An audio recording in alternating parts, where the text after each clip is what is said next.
Hello everyone, Radhe Radhe. तो कार्तिक महीने में हम किन बातों का, नियमों का पालन करें और तुलसी पूजन कैसे करें, तो सारी चीज़ें मैं आप लोग के साथ शेयर करने वाली हूँ। तो यहाँ पे कार्तिक महीने का जो भी कुछ नियमों का पालन करना होता है वो शरद पूर्णिमा से हम लोग का शुरू होता है। शरद पूर्णिमा के दिन हम व्रत करते हैं और उसी दिन हम कार्तिक महीने में हमें किन चीज़ों का नियम, पूरे कार्तिक महीना स्नान करेंगे, व्रत करेंगे और किन नियमों का हमको पालन करना है। और कार्तिक महीने में लहसुन प्याज बिल्कुल नहीं खाया जाता है। और गंगा स्नान, अगर आपके पास नदी, तालाब, सरोवर जो भी कुछ है तो वहाँ पे आप जाके स्नान करिए, और ना हो सके तो आप घर में गंगा जल डालकर स्नान करिए।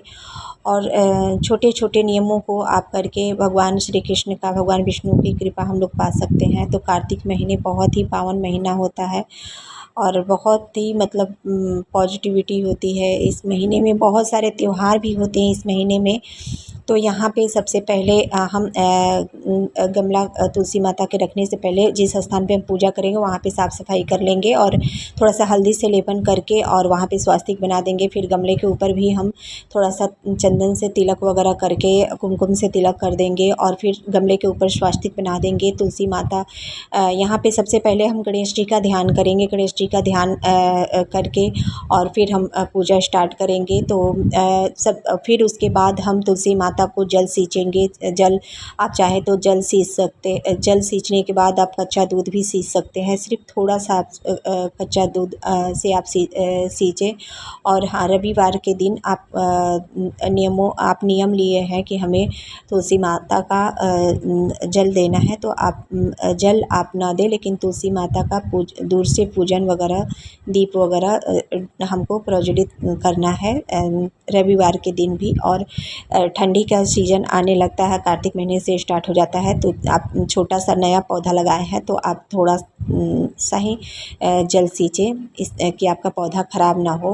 पूरे 1 महीना हमको पूरा जल सींचना है। तो यहाँ पे कच्चा सूत है तो हम जगन्नाथ जी को चढ़ा देंगे। यहाँ पे आप श्री कृष्ण भगवान या लड्डू गोपाल या आपकी कोई भी प्रतिमा भगवान विष्णु की है तो आप रख सकते हैं। तुलसी माता के सामने आप शालिग्राम रखे हैं तो शालिग्राम की भी पूजा आप रख के कर सकते हैं। तो यहाँ पे मेरे पास जगन्नाथ जी की प्रतिमा थी तो मैं तुलसी माता में रख दी हूँ और पूरे कार्तिक महीना में पूजा पाठ करूँगी। तो यहाँ पे जगन्नाथ जी की प्रतिमा को चंदन कुमकुम से हम पूजन करेंगे। माँ तुलसी को कुमकुम और हल्दी से तिलक करेंगे। और आप वस्त्र रूपी कलावा अर्पण कर दीजिए। आप लाल कलर की चुन्नी अगर हो आपके पास तो वो भी अर्पण कर दीजिए। और भगवान को, अगर आपके पास माला है तो माला पहना दीजिए, नहीं तो आप गेंदे का पुष्प, पीले कलर का पुष्प भगवान विष्णु को अर्पण कर दीजिए। लाल कलर का पुष्प माँ तुलसी को अर्पण कर दीजिए। माँ तुलसी को लाल कलर बहुत ही ज़्यादा प्रिय है, तो आप माता को लाल कलर का पुष्प अर्पण कर दीजिए। अगर नहीं है तो पीला पुष्प भी आप चढ़ा सकते हैं, कोई इसमें मतलब संदेह नहीं है। तो यहाँ पे गणेश जी का ध्यान करते हुए 5 तिलक यहाँ पे सिंदूर से हम करेंगे। और माता तुलसी को सिंदूर हम किस दिन लगाएं, तो माता तुलसी को हम श्रृंगार या सिंदूर उनको कार्तिक महीने की एकादशी को हम करते हैं, उनकी पूरा श्रृंगार वगैरह उनका करेंगे हम। और यहाँ पे धूप दीप से हम पूजन करेंगे। आपके पास तुलसी चालीसा है तो तुलसी चालीसा पढ़ लीजिए। उसके बाद आरती करिए, फिर परिक्रमा करिए। तो ये, और कार्तिक के महीने में मिट्टी का दीपक जलाने का बहुत ही नियम होता है। और आप कार्तिक के महीने में मिट्टी का दीपक अगर ना आपके पास हो तो आप आटे का भी दीपक बना सकते हैं।